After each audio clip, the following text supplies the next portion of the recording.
Om Namo Bhagavate Vasudevaya.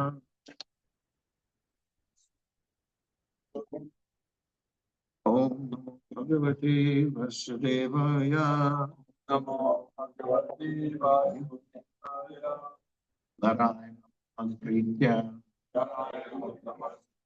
Aram Shaiva Narottamam.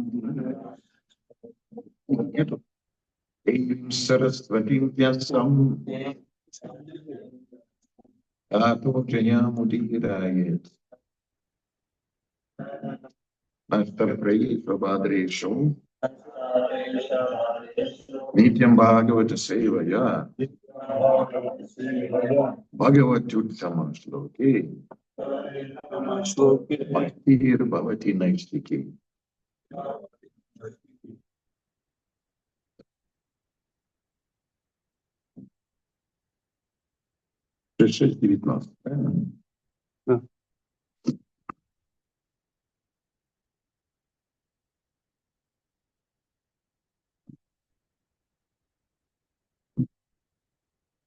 Prajapatera Kirasa.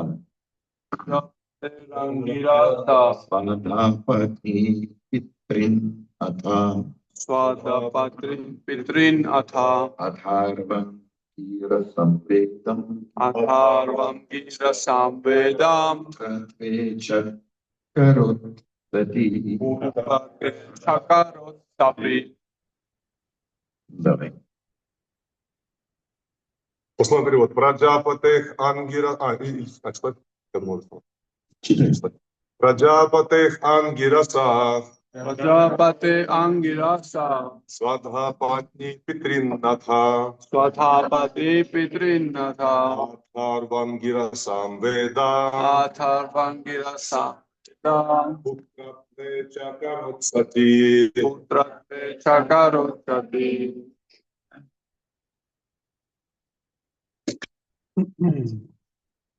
Prajapatir Angirasa. Swathapatni Prahur Atham. Athvangira Samvedam. Putratve Chakarot Satu Sati.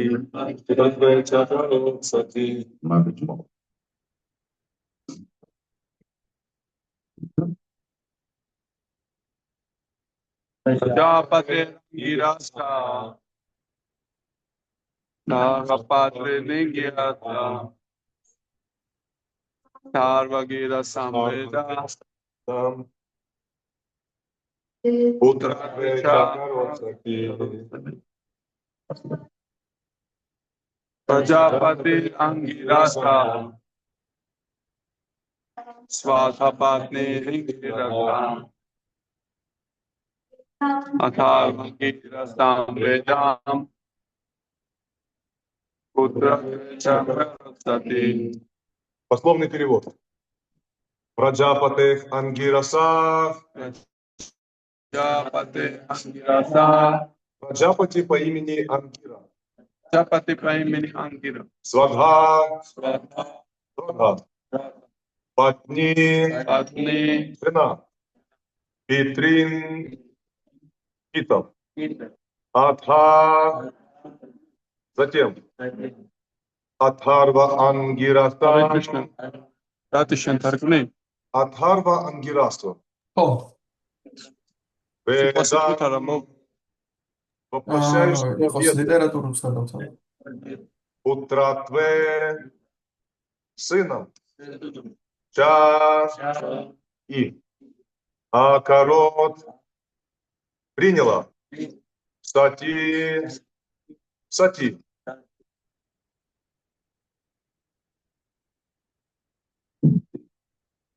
Перевод его божественной милости Абхай Чарнавинды Бхактивиданта Свами Шрила Прабхупада. Шрила Прабхупада ки джа. Праджапати Ангире достались в жены Свадха и Сати. Свадха стала матерью Питов, а Сати получила в сыновья олицетворенную Веду Адхарва Ангирасу. Здесь нет комментариев. თარგმანი პრაჯაპატი ანგირას ორი ცოლი ჰყავდა, სვათჰა და სატი. სვათიმ პიტები მიიღო ვაჟებად, სატიმ კი ათარვანგირასა ვედების განსახიერება. Итак, будет перевод оттуда, да? По очереди. Всем слышно будет? Да? Окей. Итак,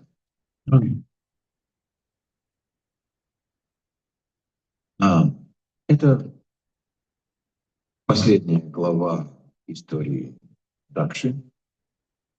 ეს არის დაქშას ისტორიას ბოლო თავი.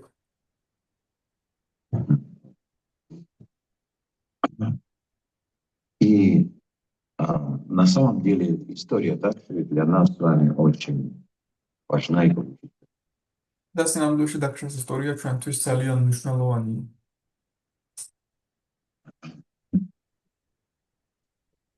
Потому что она начинается еще с 4-й песни. რადგან ის ჯერ კიდევ შრიმად ფაგავდა მის მეოთხე სიმღერაში იწყება. Продолжается она в 6-й песне Шримад Бхагаватам. ის გრძელდება შრიმად ფაგავატამის მეექვსე სიმღერაში. Только в этом случае Дакша уже переродился. თუმცა ამ შემთხვევაში დაქშა თავიდან დაიბადა. 6-я песня описывает Дакшу, который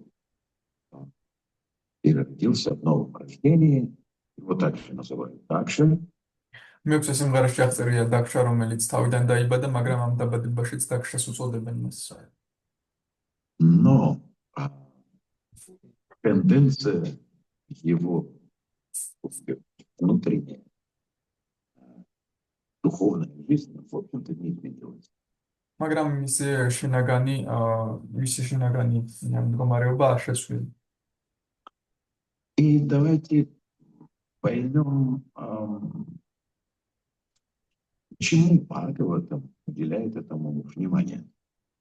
და მოდი გავიგოთ, რატომ აქცევს შრიმად ფაგავატამ ამას ყურადღებას. История Дакши началась с 4-й песни, в разделе, который называется Мантракарана. დაქშას ისტორია დაიწყო მეოთხე სიმღერაში. Этот раздел, он описывает мирскую дхарму. და ეს დანაყოფი აღწერს მციერ ධარმას. Причем, в общем-то, связанную с поклонением Господу. რაც დაკავშირებულია ღმერთის თაყვანისცემას. И такое преданное служение, оно как бы считается гуни невежества. დამგვარი ერთგული მსახურება ითვლება უგუნურების მოდულში. То есть Дакша олицетворение преданного служения в гуне невежества. ანუ დაქშა არის განსახიერება ერთგული სამსახურის უგუნურების გუნაში. То есть, если взять 3-ю песню Бхагаватам, 29 главе, уже в конце, так сказать, 3-й песни, Капила Муни описывает преданное служение в 3 гунах материальной природы.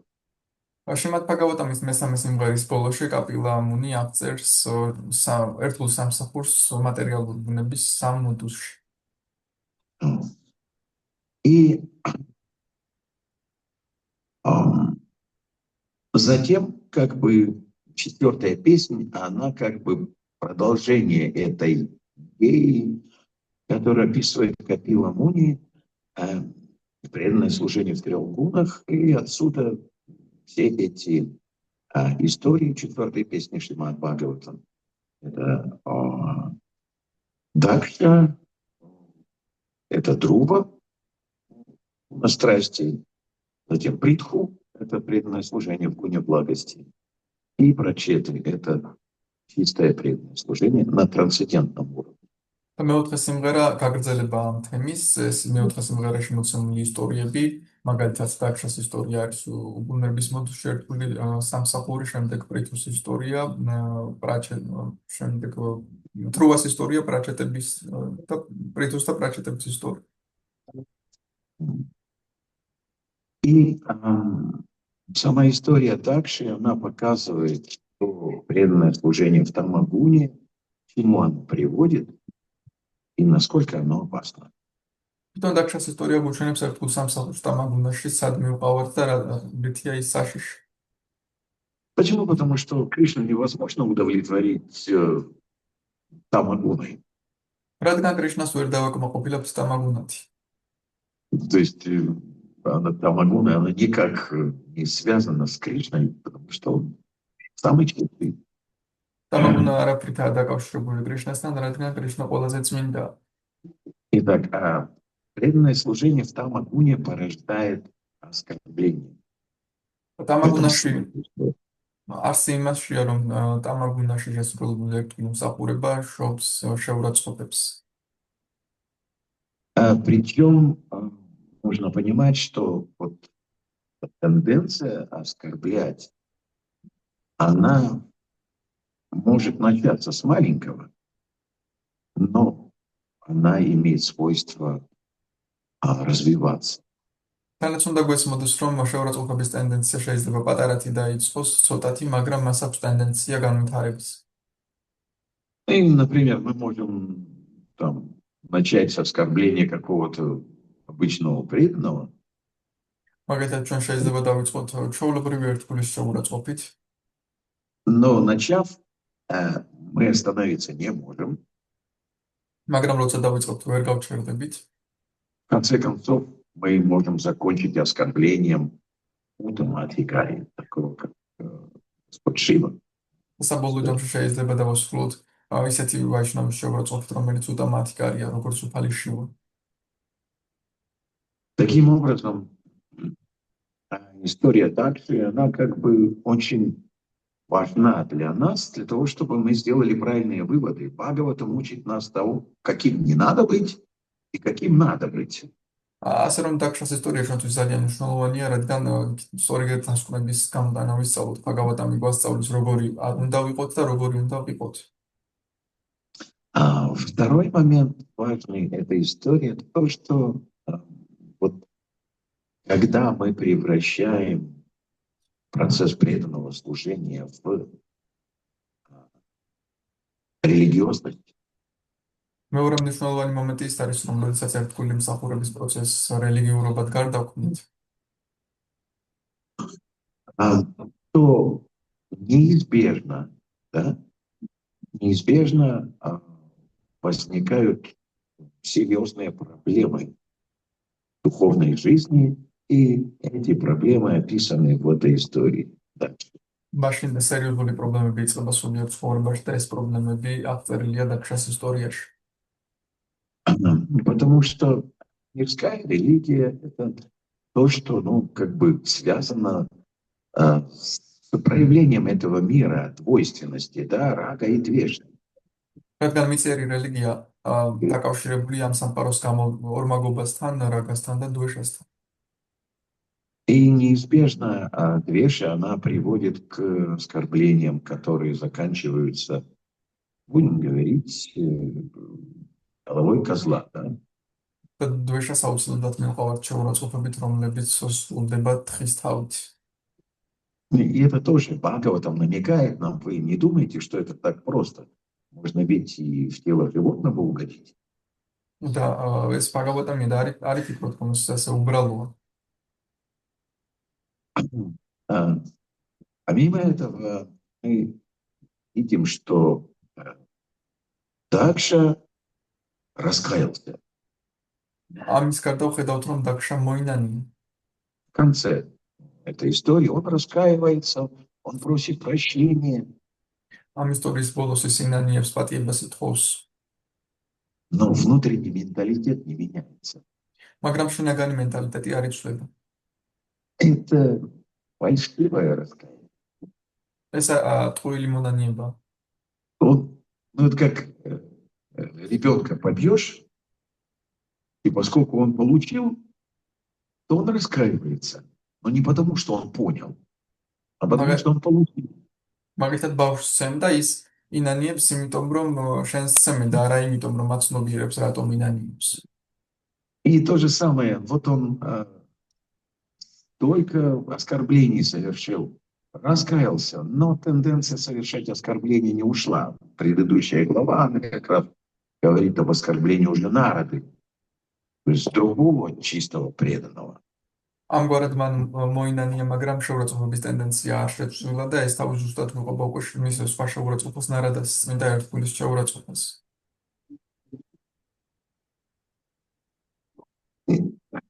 Вообще Бхагаватам нужно понимать правильно, то есть логика Бхагаватам, она очень похожа на логику Бхагават-гиты. ფაგავატამი სწორად უნდა გავიგოთ ფაგავატამის логика ძალიან ჰგავს ფაგავატ-გიტას логикას.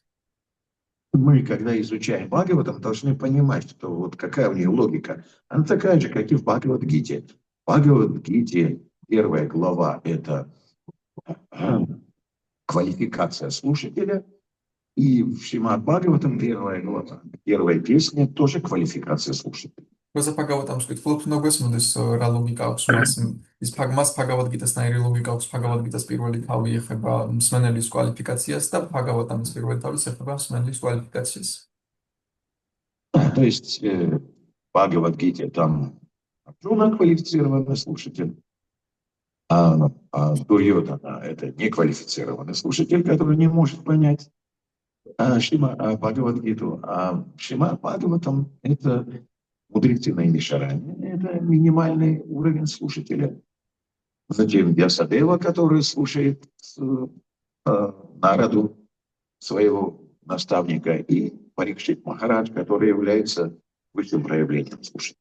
ფაგავატ-გიტაში მსმენელის კვალიფიკაცია აქვს არჯუნას, ხოლო დურიოდანას არ აქვს მსმენელის კვალიფიკაცია. ასევე შრიმად ფაგავატამში ნაიმშარანიაში შეკრებილი ბრძენები არის მინიმალური კვალიფიკაცია მსმენელის, შემდეგ ვიასადევას კვალიფიკაცია უფრო მაღალი, რომელიც ნარადას უსმენს და შემდეგ ყველაზე მაღალი არის პარიქშიტის კვალიფიკაცია. Вот, а вторая песня, она так же, как и вторая глава Бхагават-гиты, это краткое изложение Шримад Бхагаватам. მეორე სიმღერა არის როგორც ფაგავატ-გიტაში შრიმად ფაგავატამის მოკლე მიმოხილვა. Отсюда у нас последняя глава, 10 глава второй песни Бхагаватам, она описывает, начинается с того, что описывает 10 тем Шримад Бхагаватам. მაგალითად შრიმად ფაგავატამის მეორე სიმღერის მეათე თავი იმით იწყება, რომ მაღწევს შრიმად фагаватамის 10 თემას. И таким образом во второй песне Шримад Бхагаватам есть описание всех 10 тем Шримад Бхагаватам. ამგვარად შრიმად ფაგავატამის მეორე სიმღერაში არის აღწერა შრიმად ფაგავატამის ყველა 10 თემის. Поэтому это, краткое изложение. ამიტომაც ეს არის მოკლე მიმოხილვა. Третья песня Бхагаватам – это Самkhya-йога. შრიმად ფაგავატამის მესამე სიმღერა არის სამქია-იოგა. Единственное различие с Бхагават-гитой – то, что в Бхагават-гите Самkhya-йога описана очень кратко, в 20 стихах второй главы, а в Шримад Бхагаватам этому посвящена вся третья песня. ერთადერთი განსხვავება იმაშია, რომ ფაგავატ-გიტაში მოკლე აღწერა სამქია-იოგის ბოლო 20 ლექსში, ხოლო შრიმად ფაგავატამში მთელი სიმღერა ამისადმი მეზღვანილი. То есть Самkhya-йога – аналитический путь постижения своего «я». სამქია-იოგა არის საკუთარი მეს შეცნობის ანალიტიკური გზა. Вот, и в начале третьей песни описывается Самkhya-йога с точки зрения гьяны, а затем описана Самkhya-йога с точки зрения бхакти. მესამე სიმღერის დასაწყისში არის აღწერილი სამქია-იოგა გიანას ხედვით და შემდეგ აღწერილია სამქია-იოგა ბхакти-ის ხედვით. То есть Майтрея Муни описывает Самkhya-йогу с точки зрения гьяны, Капила Муни описывает с точки зрения бхакти. მაიტრეია მუნი აღწერს სამქია-იოგას გიანას ხედვით, ხოლო კაპილა მუნი აღწერს ბхакти-ის ხედვით. И нужно понимать, что Самkhya-йога – это аналитический. Тут нужно включать логику, разум. Უნდა გვესმოდეს, რომ სანქია იოგა ანალიტიკურია, იქ გონება უნდა ჩავთოთ და ლოგიკა. Поэтому Капила Муни описывает процесс творения очень подробно. ამიტომაც კაპილამუნი შექმნის პროცესს აღწერს ძალიან დეტალურად. И в завершение он дает описание бхакти, науки преданного служения. დასასრულისას ის ამბობს ფაქტის აღწერას, ერთგული სამსახურის მეცნიერებას. Вот. И дальше мы видим 4-я песня Шримад Бхагаватам, которая, в общем-то, начало практического описания. შემდეგ მოდის შრიმად ბჰაგავატამის მეოთხე სიმღერა, სადაც უკვე იწყება პრაქტიკული აღწერა. Ну, подобно тому, как в Бхагавад-гите Кришна сначала описывает самхью, а потом начинает описывать карма-йогу. Потом описывает карма-йогу в сознании Кришны. Это вообще во 2-й главе Бхагавад-гиты. როგორც კრიშნა ჯერ ბჰაგავად-გიტაში აღწერს სამქიას და შემდეგ იწყებს კარმა-იოგას აღწერას, შემდეგ კი კარმა-იოგას კრიშნას ცნობიერებაში. То есть суть она заключается в том, что мало теоретически понимать, что я не есть это тело. Мы все теоретически это очень хорошо понимаем, правильно? არც იმაში მდგომარეობს, რომ არ არის საკმარის თეორიულად გვესმოდეს, რომ ჩვენ ეს სხეული არ ვართ, თეორიულად ხომ ყველას გვესმის ეს. Но практическая реализация этого знания, понимания, да, она начинается с карма-йоги. В Бхагавад-гите сначала карма-йога, то есть непривязанность к плодам, потом я должен понять, куда эти плоды нужно одевать, кому их нужно отдать, да? Затем гьяна-йога, и затем человек приходит к бхакти. და პრაქტიკული რეალიზაცია იწყება კარმა-იოგათი, ჩვენ უნდა გვესმოდეს, რომ ნაყოფებზე არ ვიყოთ მირაჭული, შემდეგ უნდა გვესმოდეს ეს ნაყოფები ვის მივცეთ, შემდეგ მოდის გიანა-იოგა და შემდეგ იწყება ფაქტის აღწერა. И, в общем-то, мы знаем, в процессе преданного служения тот же самый принцип. Сначала у нас сакама мишра бхакти, затем нишкама мишра бхакти. Все это соответствует вот этим вот уровням. Мы можем заниматься преданным служением, но у нас есть привязанность к плодам. Постепенно я должен в процессе преданного служения очиститься от привязанности к плодам и научиться заниматься преданным служением без привязанности к плодам. ფაქტიშიც ერთგულ სამსახურშიც იგივეა, ჯერ არის საკამა მიშრა ფაქტი, შემდეგ ნიშკამა მიშრა ფაქტი, ანუ ჯერ მიჯაჭული ვართ ნაყოფებზე, შემდეგ უნდა ვისწავლოთ, რომ ნაყოფებზე არ ვიყოთ მიჯაჭული. Затем идет гьяна, то есть освобождение, то есть когда я достигаю вайраги, то есть непривязанности к этому миру, и затем чистое преданное служение. შემდეგ მოდის გიანა, ანუ როდესაც ვაღწევ ვაირაგიას, განჯაჭულობას სამყაროს მიმართ და შემდეგ მოდის ფაქტი წმინდა ერთგული მსახურება. И вот Бхагаватам идет той же самой логикой. Сначала 4-я песня, она описывает Нишра Бхакти. და ბჰაგავატამიც იგივე ლოგიკას მიყვება, ჯერ მეოთხე სიმღერა აღწერს ნიშრა ფაქტის. Вот. И разные уровни Нишра Бхакти, да, то есть мы видим, когда это становится мирской религией, да, и Прабхупада называет Каништха Вайшнав. Каништха Вайшнав, он тот, кто преданный-материалист. და მეოთხე სიმღერაში ნიშრა ფაქტის სხვადასხვა დონეებია აღწერილი, მაგალითად ერთგული, რომელიც მიწიერ რელიგიას არის მიჯაჭული, პრაბჰუპადა ეძახის ამას მატერიალისტს. И олицетворяет его Дакша. და მას განასახიერებს დაქშა.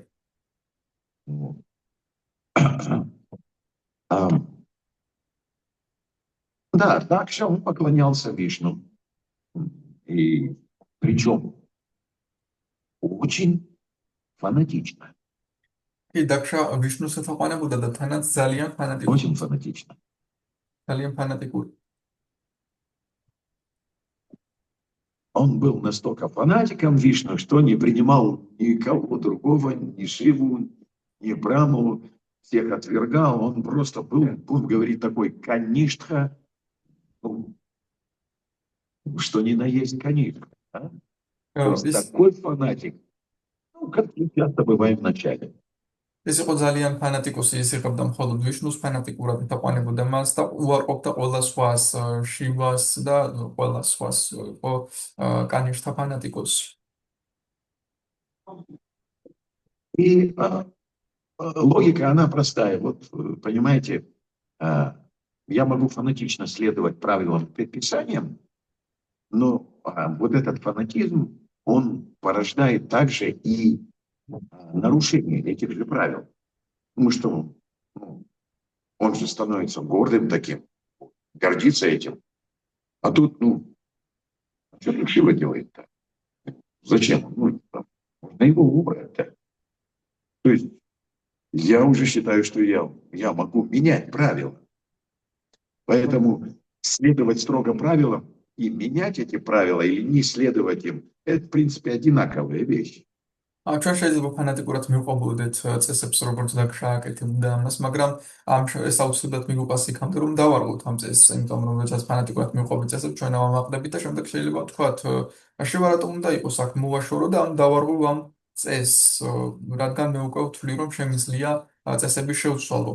ამგვარად ფანატიკურად მივყვე წესებს და დავარღვევ ისინი თითქმის ერთ და იგივეა.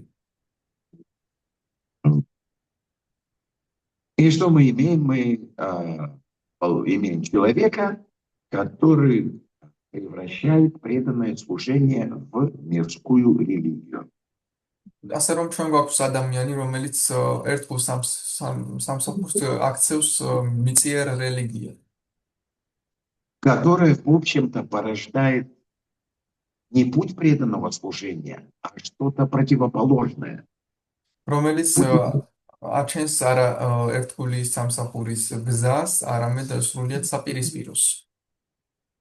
Потому что, вот эта мирская религия, когда я превращаю преданное служение вот в мирскую религию, это логика Шрада. То есть вера, не подлинная вера, она искаженная. Это отражение. Логика означает зависимая вера, мирская вера. ასე რადგან როდესაც მიწიერ რელიგიად ვაქცევ ერთგულ სამსახურს, ეს არის ლოგიკა შრადჰა, ეს არის მიწიერი რწმენა, ეს არ არის ნამდვილი რწმენა. И мы приходим в сознание Кришны вот с этой логикой Шрады. ჩვენ კრიშნას ცნობიერებაში ამ ლოგიკა შრადჰათი მოვდივართ. И в процессе преданного служения нам обязательно нужно ее трансформировать в шастрия Шраду. და ერთგული სამსახურის პროცესში ჩვენ აუცილებლად უნდა გადავატრანსფორმიროთ ის შასტრია შრადჰაში. Да, если я не сумел этого сделать, то я таки буду следовать просто мирской религии. თუ მე ვერ მოვახერხე ამის გაკეთება, მე ასევე გავაგრძელებ უბრალოდ მიწიერი რელიგიის მიყოლას. А теперь Бхактивинод Тхакур описывает два признака логики Шрады. Бхактивинод Тхакур აღწერს ლოგიკა შრადჰას ორ ნიშანს. Он говорит, что первый признак логики Шрады – это его преданное служение внешнее. Это обряды. ის ამბობს, რომ პირველი ნიშანი ლოგიკას შრადჰაში არის ერთგული მსახურება, სადაც მარტო რიტუალებია. Мы исследуем внешние правила преданного служения. Раз, два, три, четыре, раз, два, три, четыре. И вот предложим. Я думаю, что чтобы предложить Кришне, нужно крутить 4 раза вокруг стоп, 2 раза вокруг живота, 7 раз вокруг тела. Теперь благовоние я предложил. და ეს არის როდესაც ასე ვთქვათ მიუყვები ამ რიტუალებს ვატრიალებ 1 2 3 4 და ვფიქრობ რომ კრიშნას რომ შევთავაზო აქ ორჯერ უნდა დაუტრიალო თავთან 3-ჯერ და ასე შემდეგ.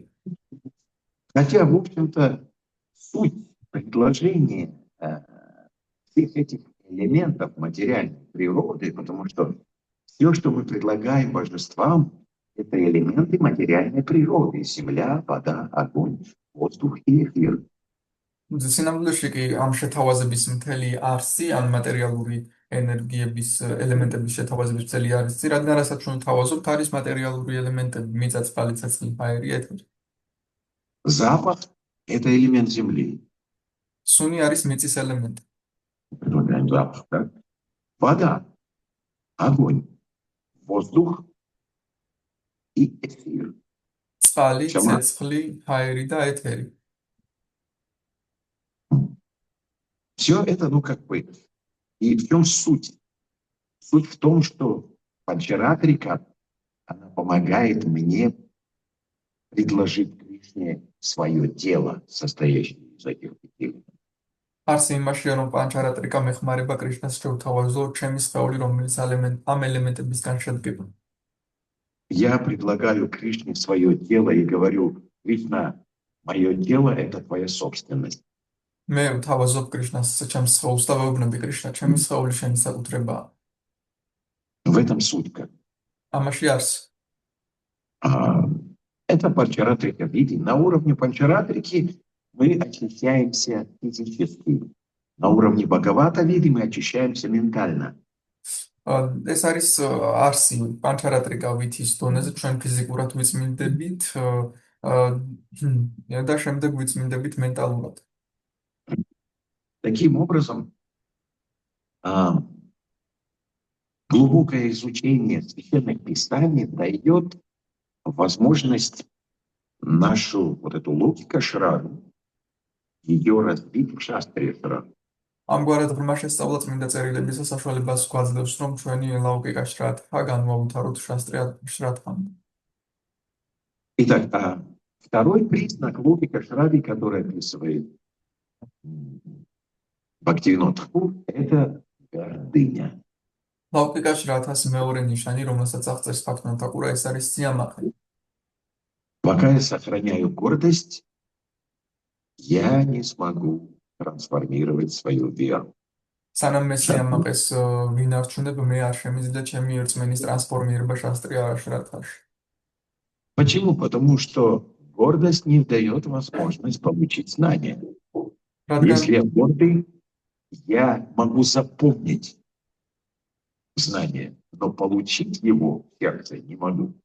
რადგან სიამაყე არ მაძლევს საშუალებას ცოდნის მიღებისა, მე თუ ამაყი ვარ, შემიძლია დავიმახსოვრო ცოდნა, მაგრამ მიღებას ვერ შევძლებთ. Потому что, в общем-то, знание по-настоящему проявляется только в смиренном сердце. რადგან ცოდნა სინამდვილეში მხოლოდ თავმდებელ გულში ვლინდება. Да. Отсюда и Бхагавад-гите 13 глава 8-12, вот эти вот 5 стихов, где Кришна описывает, что такое подлинное знание, и начинается оно со смирения. Смирение, отказ от насилия, чистота, самообладание и так далее. Кришна говорит, что знание – это качество прежде всего. ზუსტად ამიტომ ამბობს ბჰაგავად-გიტას 13 თავში კრიშნა ცოდნას როდესაც აღწერს თვისებების ჩამოთვლის და ამით გვეუბნება, რომ ცოდნა არის თვისებები. Вот. Поэтому это очень важный момент, потому что до тех пор, пока у меня вот сохраняется логика шрада, я вроде бы занимаюсь преданным служением, а на самом деле преданного служения как такового нет. ეს ძალიან მნიშვნელოვანი მომენტია, რადგან სანამ მე ლაუკიკა შრადჰად ვასრულებ, ვარ თითქოს მე ერთგულ მსახურებას ვასრულებ, მაგრამ სამდროში ერთგული მსახურება რეალურად არ არის. Почему? Потому что преданное служение начинается с садхусанги. რადგან ერთგული მსახურება იწყება სადհუსანგადან. То есть шрада – это нулевой класс, это предварительный. შრადჰა არის ნული კლასი, ეს არის წინასაფეხური. И смотрите, вот если у меня есть подлинная шрада или шастрия шрада, которая имеет, определяется 5 признаками. თუ მე მაქვს ნამდვილი შრადჰა, ანუ შასტრია შრადჰა, რომელიც განისაზღვრება 5 ნიშნით. Джива Госвами описывает это в Бхакти-сандарбе. ჯივა გოსვამი აღწერს ამას ბхакти-сандарбაში. Он говорит, что шастрия шрада, она имеет эти 5 признаков. И первый из них – это желание жить как саду, то есть идти по стопам святого человека. ის ამბობს, რომ შასტრაშარათას აქვს 5 ნიშანი და პირველი მათგანია სურვილი გქონდეს იცხოვრო როგორც სათუ, ანუ როგორც წმინდა ადამიანი. То есть первое, что случается, я вижу саду, я восхищаюсь его примером, и я хочу жить как он. პირველი რაც ხდება, მე ვხედავ სათუს, მე აღფრთოვანებული ვარ მისი მაგალითით და მიჩნდება სურვილი რომ ვიცხოვრო როგორც ის. Второй признак – это смирение. მეორე ნიშანი არის თავმდაბლობა. Смирение крайне необходимо для того, чтобы научиться правильно слушать. და თავმდაბლობა აუცილებელია იმისთვის, რომ ვისწავლოთ სწორი მოსმენა. Слушание, оно предназначено для того, чтобы передать опыт. მოსმენა განკუთვნილია იმისთვის, რომ გამოცდილება გადაეცეს. То есть я должен слушать не информацию, а человеческий опыт. ანუ მე უნდა ვისმენდი არა ინფორმაციას, არამედ ადამიანის გამოცდილებას. То есть когда человек делится своим опытом, а другой, слушая его, получает отражение этого опыта и сильное желание. ანუ როდესაც ადამიანი საუბრობს ის გადასცემს თავის გამოცდილებას, მეორე კი უსმენს და ამ გამოცდილებას იღებს და იღებს ასევე სურვილს. Как, например, если вы доверяете человеку, который вам рассказывает, как он ел эти манго в сезон в Индии, и пока он вам рассказывает, у вас появляются слюни и желания. მაგალითად, თუ ადამიანს ემდობით წაისკიყვება როგორ ჭამა მანგო ინდოეთში და სწორად როდესაც ის ყვება, თქვენ ნერწყვი გადმოგდით სურვილი გიჩნდებათ. Человек делится своим опытом, а у вас появляется реакция в теле. То есть почему? Потому что его раса или его вкус, который он чувствовал, вам передается. ადამიანი გიყვება თავის გამოცდილებას, თქვენ კი გარკვეული რეაქციები გაქვთ ცხოვრში, რადგან მისი რასა, მისი გემო თქვენ გადმოგეცემთ. Это называется крама шута шравана. ამას То есть ეწოდება крама шута шравана – это чистое соучастное слушание ამას на ეწოდება уровне сердца. წმინდა მოსმენა გულის დონეზე. Почему? Потому что вот именно когда я открываю свое сердце и перестаю думать, или же там чувствами воспринимать, невозможно воспринимать чей-то опыт на уровне ума. Потому что на уровне ума я буду слушать информацию и воспринимать через призму своего опыта. რადგან ამ დროს გულს უხსნი და გულით ვისმენი და არა ჭკუით ვისმენი, რადგან ჭკუის донеზე მხოლოდ ინფორმაციის მოსმენა ხდება, რომელიც ჩვენი გამოცდილების პრიზმით არის ხოლმე აღქმული. И на уровне ума это будет, знаете, как он рассказывает про то, как он манго ел. А я буду думать, да я знаю, что ты мне поешь, там зеленое, оно там в супермаркете, крепкое, дурацкое, кислое, отвратительное. ანუ ჭკუის დონეზე მოსმენით, როდესაც გვყვებიან მანგო როგორ ჭამა, ჩვენ ვამბობთ, კი ვიცი მე მანგო როგორიც არის, მწვანეა, სუპერმარკეტში მჟავია და სრულიად უგემოვნო. Поэтому вот смирение, оно порождает подлинное слушание. ამიტომაც რელიგია აჩენს ნამდვილ მოსმენას. И, соответственно, я могу меняться. და შესაბამისად მე შემიძლია შევიცვალო. Для этого предназначено знание, чтобы я не просто его запомнил, чтобы я стал менять свою жизнь. ცოდნა ზუსტად ამისთვის არის განკუთვნილი, რომ არა იმისთვის, რომ მხოლოდ დავიმახსოვრო, არამედ ჩემი ცხოვრება შევცვალო. Теперь третий признак шастрия Шради, Шрила с вами говорит, такой преданный никогда сознательно не оскорбляет и не критикует вайшнава. და მესამე ნიშანი შასტრაშრათასში არის ის, რომ ასეთი ერთგული გაცნობიერებულად არასდროს შეურაცხყოფს და არასდროს აკრიტიკებს ვაიშნავს. Да, я могу случайно это сделать. კი, მე შემიძლია შემთხვევით გავაკეთო ეს. А случайно, если я, допустим, кого-то случайно задел, мне легко сказать, о, извините, пожалуйста. მე თუ შემთხვევით ვიღაცას ვაწყენია, ვეთქვი, მაპატიეთ. А если я кого-то намеренно задел? და თუ Буду ли ვინმე извиняться? Нет, თუ ვინმეს конечно. და თუ Я же ვინმეს хотел его оскорбить. თუ ვინმეს განზრახვა წენინებოდი შემოვიხდი რატომ მოვიხდი მე ხომ მინდოდა მისი შეურაცხყოფა И таким образом я не могу исправить свои ошибки. ამგვარად კი მე ვერ გამოვასწორებ ამას А четвертый признак Шастри Шраби, он говорит, что он никогда не оскорбляет обычных живых существ. მეოთხე ნიშანი შრათაში არის ის რომ ის არასდროს შეურაცხყოფს უბრალო ცოცხალ არსებებს Но он никогда не говорит, о, эти вонючие материалисты, негодяи, мерзавцы и так далее. То есть, ну, вот это вот ანუ ის არასდროს ამბობს ეს негативное отношение к более низким.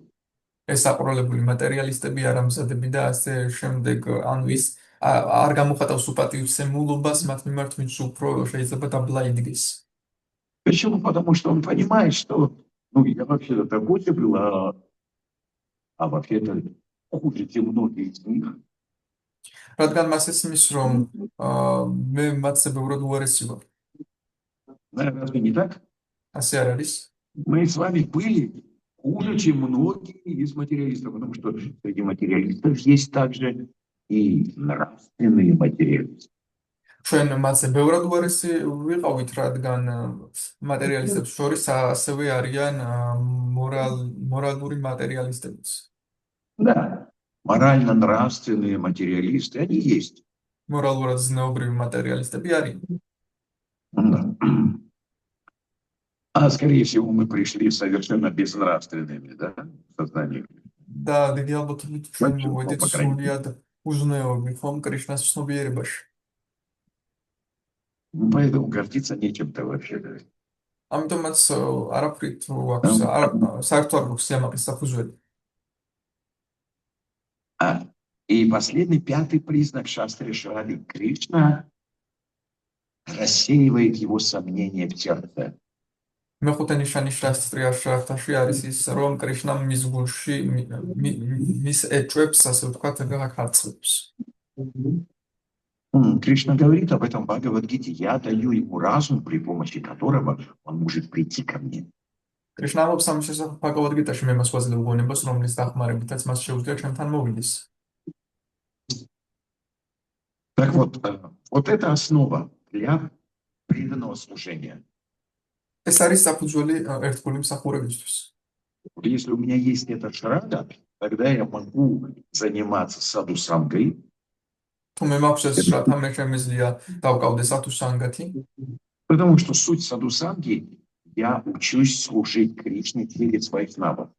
რადგან სათუსანგას არსი არის იმაში რომ მე ვსწავლობ კრიშნას მსახურებას ვაიშნავის მეშვეობით То есть у меня нет квалификации служить Кришне напрямую, я должен сначала, так сказать, научиться служить преданным. ანუ მე არ მაქვს კვალიფიკაცია რომ კრიშნას პირდაპირ ვემსახურო და მე ჯერ უნდა ვისწავლო ერთგულების მსახურება И на уровне саду-санги я учусь общаться с вайшнавами. და სათუსანგას დონეზე მე ვსწავლობ ვაიშნავთან ურთიერთობას То есть я учусь взаимодействовать с равными, ანუ მე ვსწავლობ თანასწორებთან ურთიერთობას я учусь служить старшим, ვსწავლობ უფროსების მსახურებას и я учусь общаться с младшими. და ვსწავლობ უმცროსებთან ურთიერთობას То есть это, ну, как бы то, чего нужно, ту квалификацию, которую я должен получить на уровне саду-санги. ეს არის ის კვალიფიკაცია რაც უნდა მივიღო სათუსანგას донеზე Почему? Потому что если я этой квалификации не достигну, то заниматься баджана-крия или преданным служением Кришне у меня не получится. რატომ რადგან თუ ამ კვალიფიკაციას ვერ მივაღწევ ბაჯანა-კრიათი ანუ კრიშნას ერთგული სამსახურით დაკავება მე არ გამომივიდა Почему? Потому что баджана-крия, в которой присутствует оскорбление преданных, она, ну, как бы не является баджана-крией. რადგან ბაჯანა-კრია, სადაც ერთგულების შეურაცხყოფაც არის, ეს არ არის ბაჯანა-კრია. Потому что Кришна не принимает мое служение. რადგან კრიშნა არ იღებს ჩემს მსახურებას.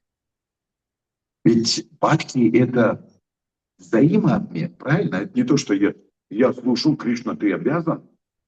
ფაქტი არის ურთიერთმიმოსვლა, ისე კი არა, მე კრიშნა გემსახურები და შენ ვალდებული ხარ მიიღო. Нет, я предлагаю Кришне просад Богу, да? Да. Кришна не обязан его есть. არა, მე ვთავაზობ კრიშნას ფოგას, მაგრამ კრიშნა არ არის ვალდებული ის შეჭამოს. Он может съесть, а может подвинуть. მან შეიძლება შეჭამოს და შეიძლება გვერდზე გაწიოს. И это вопрос такой, личный. და ეს პირადი Дурьёдхана საკითხია. тоже предложил Кришне. დურიოთანამაც შესთავაზა კრიშნას, Но Кришна не стал есть. მაგრამ კრიშნა მას შეჭამა. Почему? Потому что он негативно относился к его преданным. რატომ არ შეჭამა? რადგან ის ნეგატიურად იყო განწყობილი მის ერთგულების Он მიმართ. экзамен садусанги не прошел. სათუსანგი ეს ეტაპი არ გაიარა. И поэтому, конечно, Баджана Крия его вроде хотел для Кришны что-то сделать. Кришна говорит, извини, мне твое угощение не нужно. მაგრამ ფაჯანაკრია არ გამოვიდა, თითქოს უნდა კრიშნათვის რამე გაეკეთებინა, მაგრამ კრიშნამ უთხრა ბუდიში, მაგრამ მე არ მჭირდება შენი შეთავაზება. Таким образом, это важные моменты в процессе преданного. Я должен понимать, что логика Шрада ведет в обратном направлении, в мирскую религию, а мирская религия ведет к деградации. ასე რომ ეს მნიშვნელოვანი მომენტია, ჩვენ უნდა გვესმოდეს, რომ ლოგიკა შრათას მიუყვართ უკო მიმართულებით მიწიერი რელიგიამდე, მიწიერი რელიგიას კი მიუყვართ დეგრადაციამდე. Мы видим это, любая мирская религия, она постепенно деградирует. ჩვენ ხედავთ, რომ ნებისმიერი მიწიერი რელიგია თანდათან დეგრადირებს. Тогда как преданное служение, это постоянный прогресс. მაშინ, როდესაც ერთგული მსახურება არის პროგრესი. Более того, он естественный.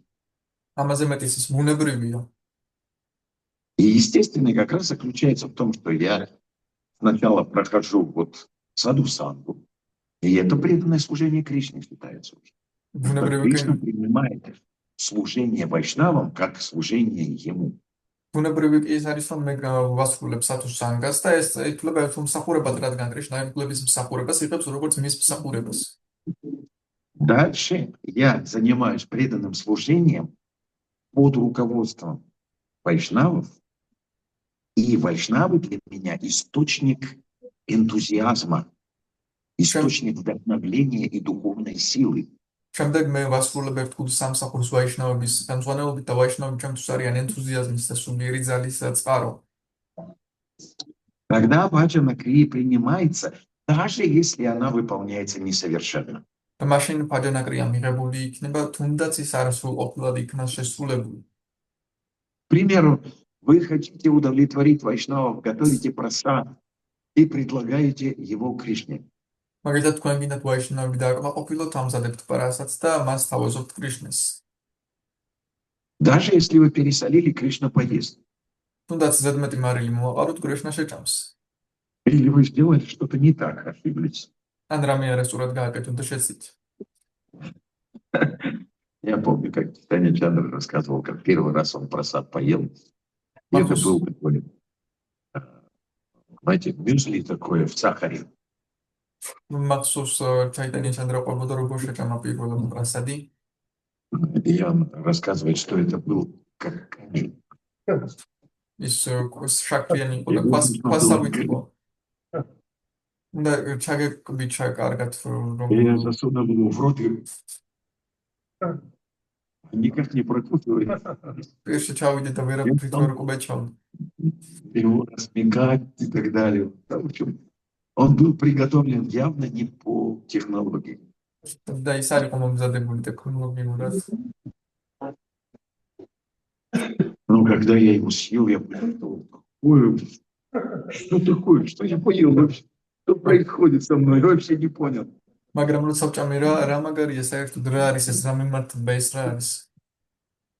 То есть, да, мы можем несовершенно что-то приготовить или сделать для Кришны, но если у нас нет проблем в общении с преданными, если у нас здоровые отношения с вайшнавами, Кришна принимает. კი შეიძლება ისე არ მომამზადოთ რაღაც შესაძლებლობები დაუშვათ, მაგრამ თუ ჯანმრთელი ურთიერთობა გვაქვს ერთგულებთან, არ გვაქვს ამ კუთხით პრობლემები, კრიშნა იღებს. Главное, что я занят этим, есть этот взаимообмен с Господом, он удовлетворен тем, что у меня уже есть здоровые отношения с преданными. რადგან Со კრიშნამ დროს временем я все эти вещи обучусь, то есть, это же навыки. რადგან კრიშნა კმაყოფილია იმით, რომ მე გამთელი ურთიერთობები მაქვს ერთგულებთან და დანარჩენს მე ვისწავლი ნელ-ნელა. И естественно происходит, когда Кришна принимает мое преданное служение, естественно наступает анартха-неврити. და ეს ბუნებრივად ხდება, რომ როდესაც კრიშნა იღებს ჩემს ერთგულ მსახურებას, ბუნებრივად დგება ანართანივრიტის ეტაპი.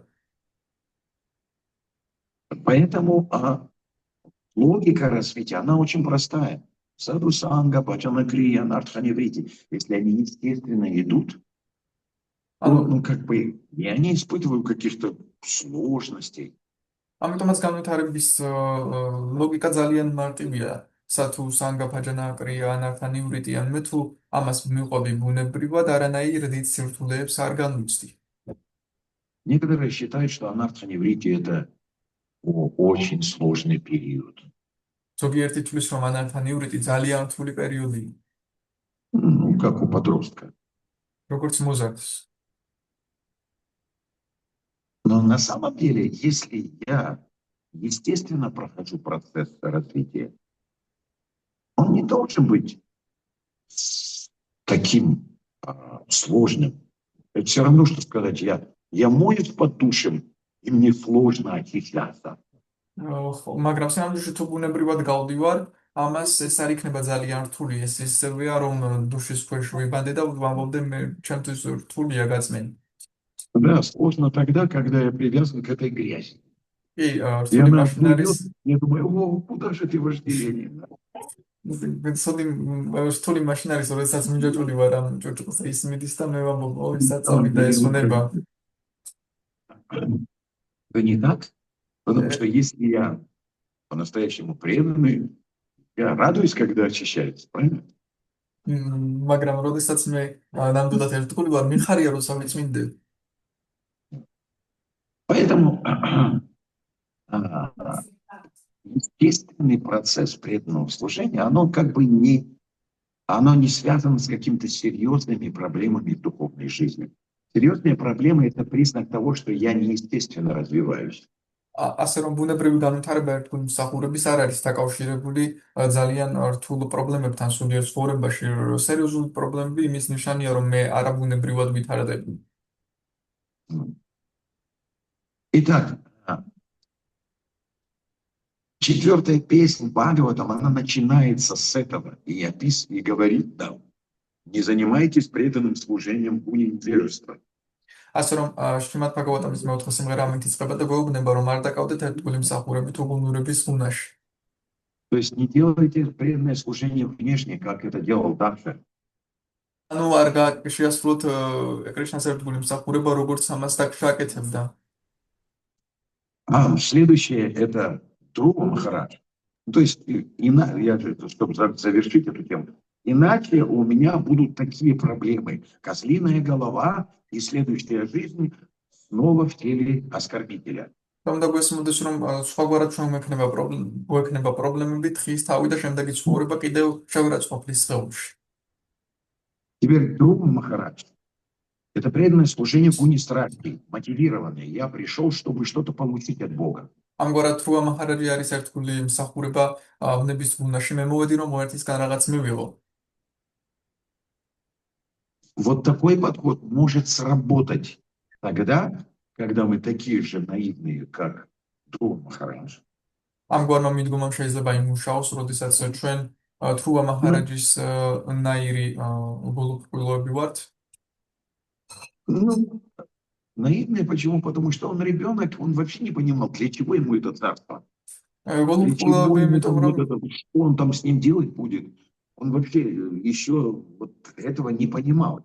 გულუბრყვილოები, იმიტომ რომ ის ბავშვი იყო და მას არ ესმოდა რა შეჭირდებოდა ეს სამეფო, რას უზავდა ამ სამეფოს, როდესაც მიიღებდა. Он наивный ребенок. როგორც გულუბრყვილო ბავშვი. Вот когда мы занимаемся преданным служением вначале как просто наивные дети, როდესაც დასაწყისში ერთგული მსახურებით ვკავდებით როგორც უბრალოდ გულუბრყვილო ბავშვები კი невежество присутствует, потому что дети, они невежественные. უგუნურება არის, რადგან ბავშვები უგუნურები არიან, Но они невинные. მაგრამ ისინი არიან გულუბრყვილოები. Вот. Поэтому важно даже в этом случае, да, есть, ну что я могу сделать? Я с удовольствием не хочу этого, ну я бы от этого отказался, но и не могу от него отказаться. ასე რომ А в данном этапе мы находимся на том уровне, о котором говорит Арджуна, да?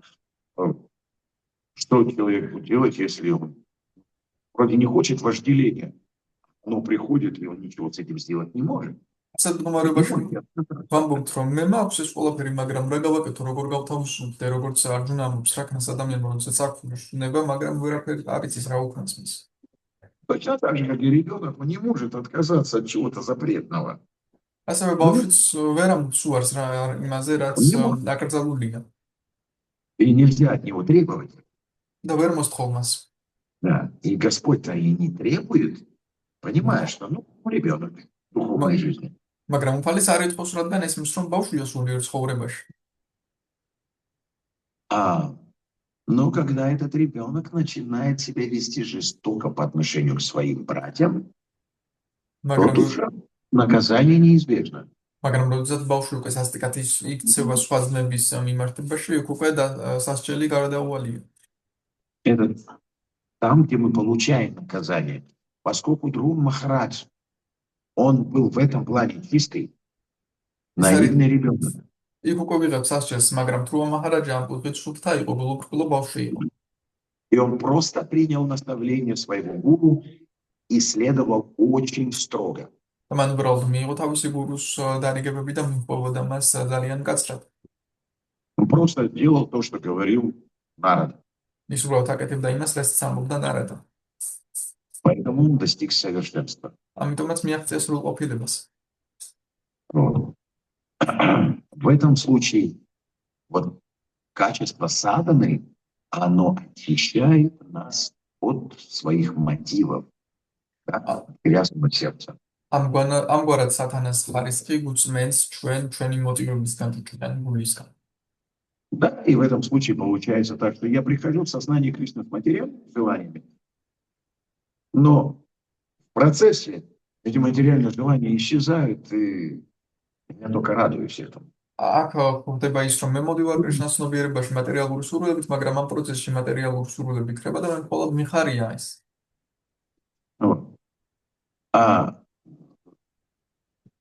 Затем Притху Махарадж – это преданное служение в гуне благости.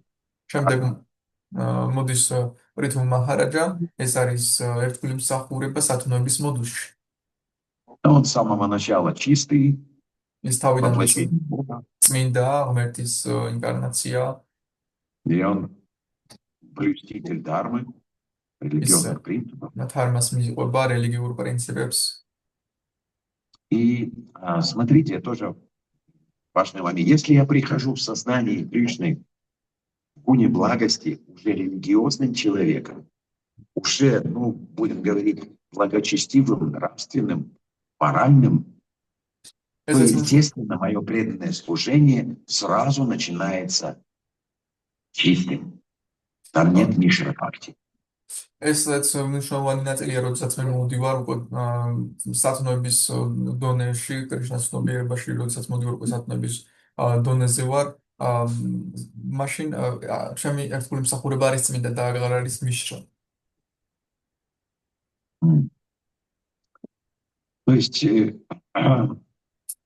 совершенный пример для нас, как нужно заниматься преданным служением, это Притху Махарадж, потому что он выполнял свои обязанности как кшатрий и занимался и посвящал это служению Господу. То есть это было для него преданным служением Кришне.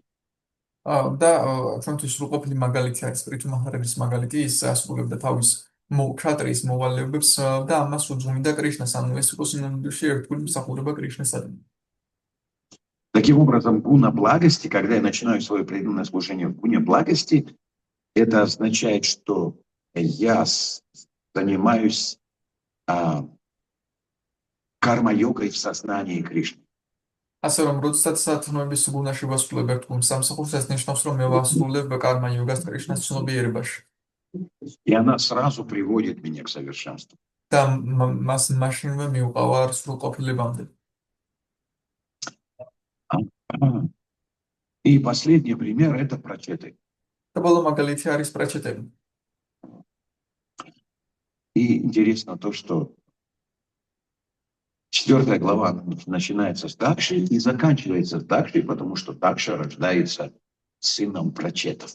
საინტერესო ის არის, რომ მეოთხე სიმღერა იწყება დაქშათი და მთავრდება დაქშათი, რადგან პრაჩეტების ვაჟია дакша. Таким образом, 4-я песня – это, в общем-то, основная ее тема – это карма Мишра Бхакти, как на уровне карма Мишра Бхакти прийти к нишкаме. ასე რომ მეოთხე სიმღერის თავარი თემა არის კარმა მიშრა ფაქტი და კარმა მიშრა ფაქტას მიუყავართ ნიშკამამდე, ანუ სრულებისგან გათავისუფლებამდე. Да, 5-я песня – это Гьяна Мишра Бхакти. მეხუთე სიმღერა არის გიანა მიშრა ფაქტი. Отсюда у нас и история Бхараты Махараджа и Джады Бхараты, да, который был отрешенным абсолютно. გვაქვს ისტორია ბჰარატა მაჰარაჯასი და ჯადა ბჰარატასი, რომელიც სრულიად განდეგილი იყო. А 6-я песня, которую мы сейчас проходим, это, в общем-то, начало Шуда Бхакти. და მეექვსე სიმღერა, რომელსაც ახლა გავდივართ, ეს არის სინამდვილეში დასაწყისი შუդჰა ფაქტისი. Где основная история – это Вритрасура. სადაც ძირითადი ისტორია არის ვритрасура. В начале 3 главы у нас Аджамила история. თავიდან სამი თავი გვაქვს აჯამილას ისტორია. Затем 3 остальные главы – это также продолжение его. სამი დარჩენილი და თავი არის დაქშას გაგრძელება. И затем история Вритрасуры, которая учит нас важному моменту. Чистое преданное служение находится вне телесной концепции. Даже в теле Ракшаса вы можете быть чисто преданным. შემდეგ კი მოდის ვриტრასურას ისტორია, რომელიც გვასწავლის მნიშვნელოვან რამეს, რომ წმინდა ერთგული მსახურება სხეულის დონის მიღმა შეიძლება იყო რაქშასის схеულში, მაგრამ იყო წმინდა ერთგული. И еще важный момент этой истории, поучительно то, что вот иногда преданный говорит: у меня карма. Там исторიაში ასევე მნიშვნელოვანი ის არის, რომ ზოგჯერ ერთგული ამბობს, რომ ой, მე ცუდი კარმა მაქვს. Мешает мне заниматься преданным служением. და როგორ დავკავდე ერთგული სამსახურით. А как же Вритрасура? Почему ему тело Ракшаса не мешало заниматься чисто преданным служением? და მას ვриტრასურას რატომ არ უშლი დაქას რაქშასის სხეული, რომ დაკავებულიყო წმინდა ერთგული მსახურებით. Карма мешает как-то заниматься преданным служением, да? ჩვენ კი უცბად კარმა რაღაცნაირად გუშლის ერთგული მსახურებით დაკავებას. И мы бежим как тронугу вместо того, чтобы бежать к гуру. და ჩვენ И своему наставнику. მიმართულებით გავურბივართ სინამდვილეში. И психологу тоже бежим вместо того, чтобы в обществе преданных проблемы свои решать. გავურბივართ ფსიქოლოგებთან იმის მაგივრად, რომ ერთგულების საზოგადოებაში მოვუძებნოთ ჩვენი პრობლემების გადაჭრის გზა. Некая Мишра Бхакти, которая у нас сидит, мы вроде служением Кришны занимаемся, но наша вера не шастрешна. Это первый признак. Просто, когда я начинаю бегать по разным спасателям, судьям людей вместо преданных, то это означает, что моя вера, она вот такая логика. და როდესაც ჩვენ გვაქვს მიშრა ფაქტი, ეს ამ დროს არ გვაქვს შუთა ფაქტი და ამ დროს ჩვენი რწმენა არის ლაუკიკა და ეს ნიშანია, ამის ნიშანი არის, რომ ჩვენ გავურბივართ სხვადასხვა მიმართულებით იმის მაგივრად, რომ ერთგულების საზოგადოებაში ვეძებოთ პრობლემების გადაჭრის გზა. Спасибо большое. На этом я закончу уже. Убежала. Вопросы есть обсуждения. მადლობა დიდი, ამაზე დავასრულოთ. თუ გაქვთ რაიმე შეკითხვები? Мгм. Спасибо за них.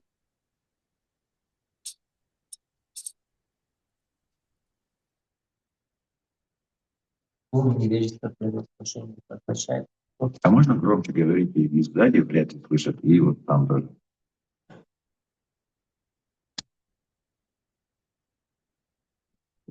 Вопрос в том, что полное невежество также это безвыходное положение, или это можно пройти каким-то правильным способом? კითხვა იმაში რომ დაკშა სუგუნურების გუნაში შეიძლება ეს გამოგარდაუვალი მდგომარეობა თუ შეიძლება ამის სწავლა რაიმე სწორი გზით. Безвыходных положений не бывает. გამოვალი მდგომარეობები არ არსებობს. Выход есть даже из ада. ჯოჯოხეთიდანაც კი არის გამოსასვლელი.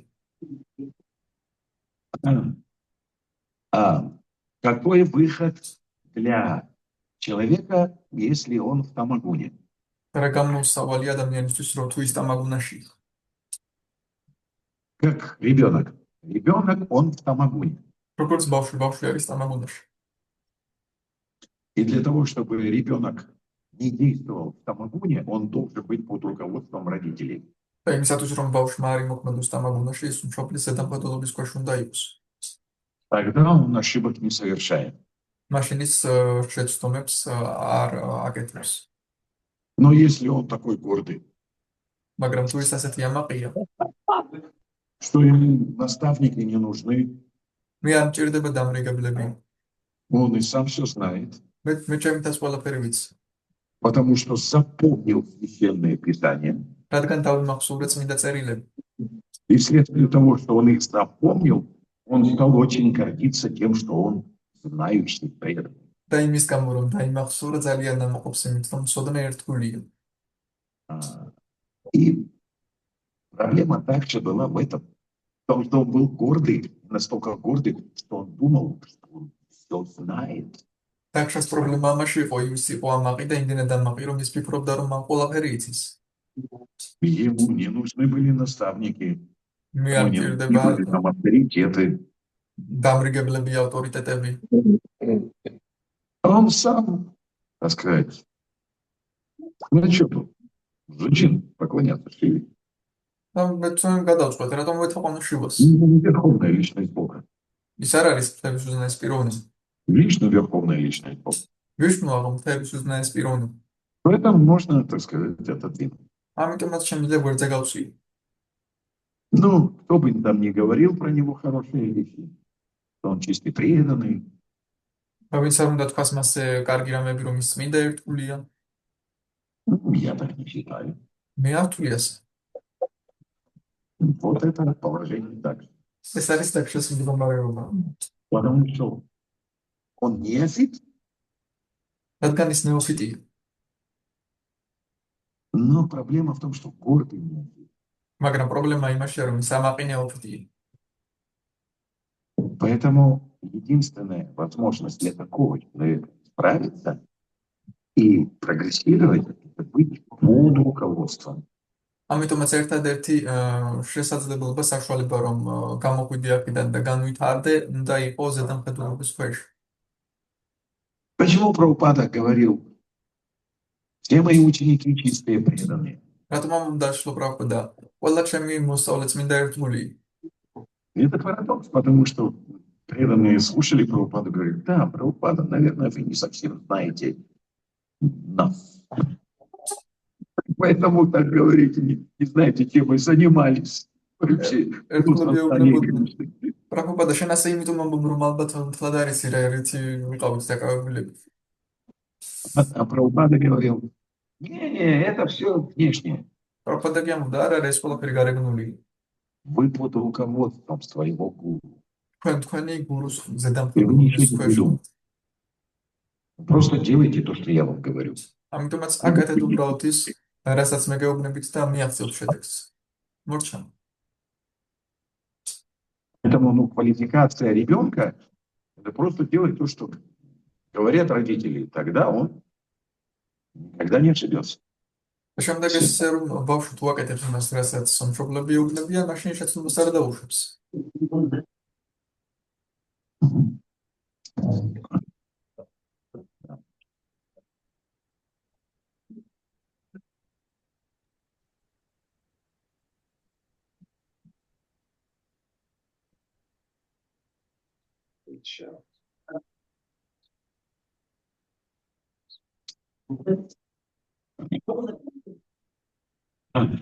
Ну, вы правильно сказали.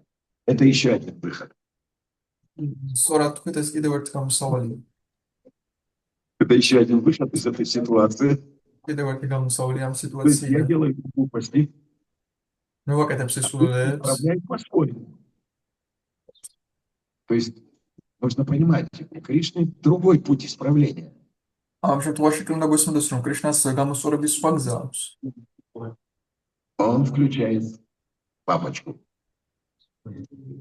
который наказывает своих детей за их проступки. Неправильно их делает. Он по-другому не работает. Понимаете? Он преданный, у него другое настроение. Преданный все прощает, у него материнская баба. Прокрытие. Он часть Кришны. Это не мужской пол. ამ შემთხვევაში Шива, а это женский род. პრაკრიტის ჯისმას ერთგულები პატიობენ ყოველთვის და შემდეგ პრაკრიტი ასწორებს ამ შემთხვევაში. И Вайшнав, он такой, вот, у него мягкое сердце, он исправляет, он терпит всякие глупости, которые мы делаем. ვაიშნავს რბილი გული აქვს, ის ითმენს იმ სისულელებს, რასაც ვაკეთებთ. Но когда Кришна видит, что мама пытается и ничего не получается, подключается. მაგრამ როდესაც კრიშნა ხედავს, რომ დედა ცდილობს, მაგრამ არაფერი გამოდის, ის ერთვება. Ну и в этом случае, конечно, искры будут лететь. ამ შემთხვევაში კი რა თქმა უნდა ნაპერწკლები გადმოიჭრება. Мы будем выйти на Луну и говорить: Кришна, за что? შემდეგ ვიტყვით, კრიშნა, რატომ? Неужели я провинился?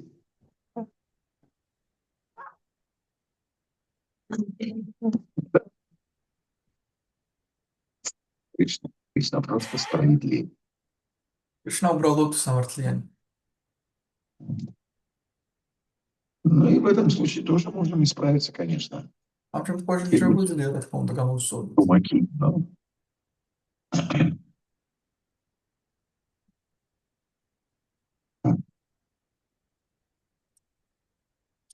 Это тоже путь, ესეც გზა. но не совсем желательный. მაგრამ არც ისე სასურველი.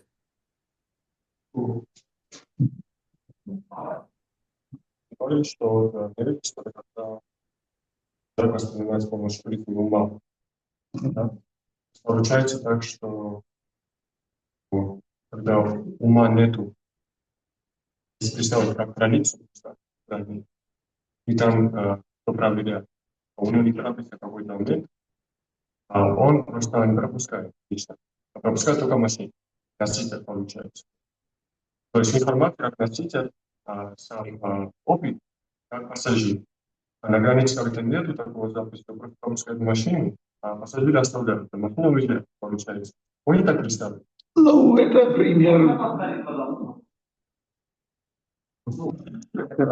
Повтори, пожалуйста. Слишком сложный вопрос понял. Ну, сравнение такое. Понятно. Что если представить как невежественный ум, представить как на границе достанет проверяющий, да?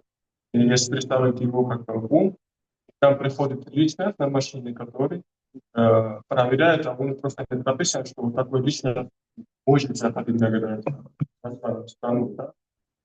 Он оставляет пассажира, да, пропускает, а машину пропускает. То есть информация проходит, а пассажир так проходит духовно. Пропускает сам. Можно ли так представить? Ну, просто.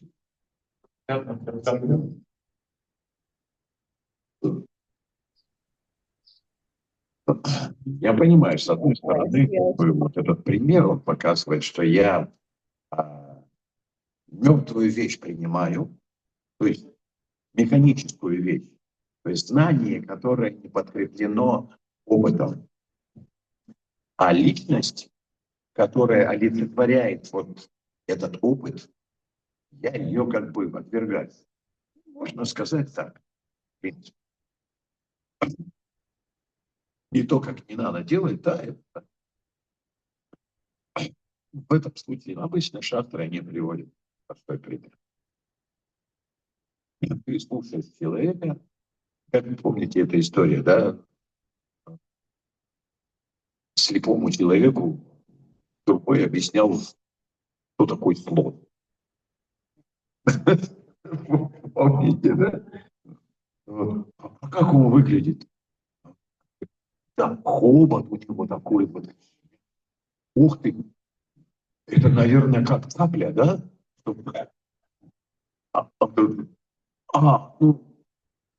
Ну, не совсем цапля. Как колонна. Я вот всего на уровне ума пытался представить, кто такой слон. То как колонна, то как цапля, то как змея или еще что-то в этом роде.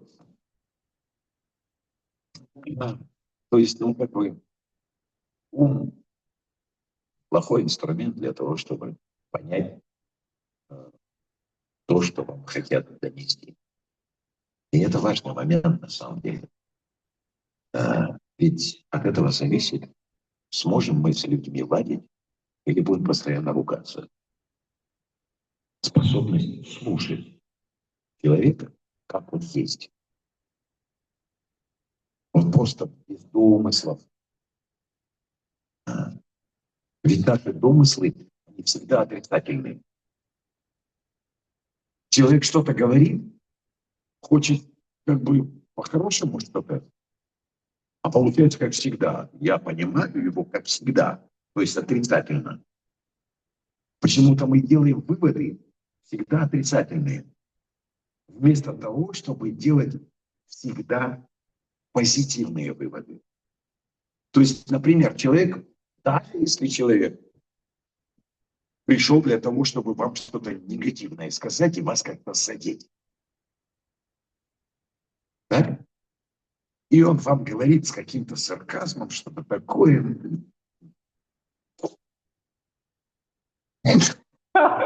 Уколоть вам. Да. Вы не колитесь. Вы такой мягкий, что он все проваливается. Почему? Потому что вы продолжаете улыбаться и думаете, вот надо человека вот проблема, надо же ему помочь как-то в этом. Потому что, очевидно, это он говорит, потому что я как-то до этого что-то сказал, задел его чем-то. Чем-то ему, как бы, обидел его. Сейчас он в таком настроении, как бы, понимаете, да? То есть, вот, и вы что делаете? Вы даете ему возможности вас задеть. Потому что вы не задеваете. А он-то ожидает, что вы в ответ ему бах, а потом и началась потасовка. А ее нет просто. Поэтому позитивный взгляд – это самое важное. Когда я слушаю, я должен делать только позитивные выводы. Потому что, поэтому, когда я слушаю кого-то, я должен быть адвокатом прокурора. Понимаете? Адвокат, он всегда оправдывает человека. А прокурор – это обвинитель. Не нужно быть обвинителем. Нужно быть оправдателем. Тогда у вас не будет врагов. Вот и все. Да, не нужно оценивать негативно. Можно оценивать, но позитивно. Например, кто-то ворует. И вы как адвокат, ну, наверное, такая серьезная проблема, что он вынужден украсть. Ну, а что делать? Ну, вы же понимаете, например, ребенок вырос вообще без родителей, на улице. Ему жить как-то надо. Вот он начинает воровать. И вы понимаете, что, ну, как бы, его преступление – это плод, говорит, несовершенства общества. Потому что общество не дало ему прибежища, не дало ему с самого начала возможности жить как нормальный ребенок. Вот. Поэтому, естественно, вы снисходительны к нему. Вот и все. Вы его будете оправдывать и говорить, ну, поймите, судьба такая тяжелая, которая вынудила его быть таким. Мгм.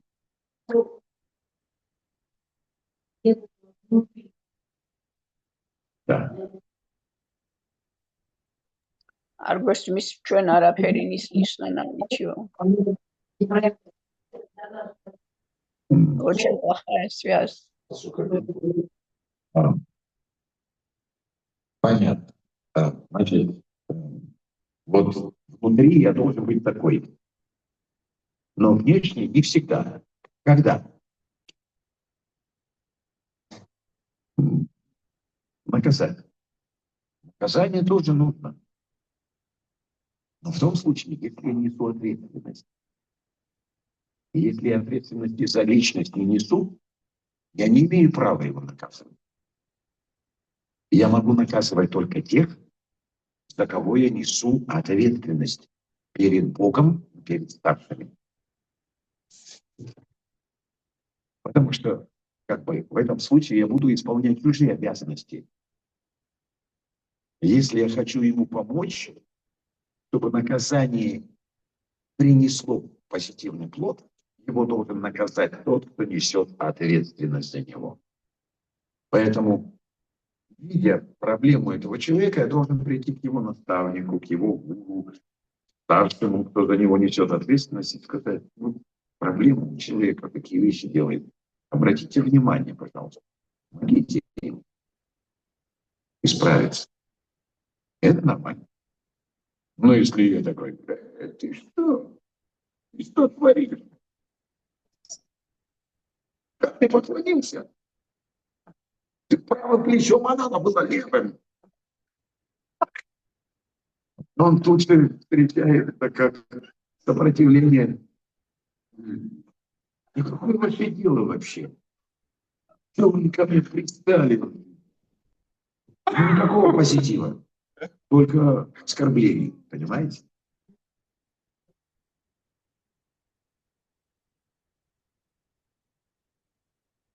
Окей.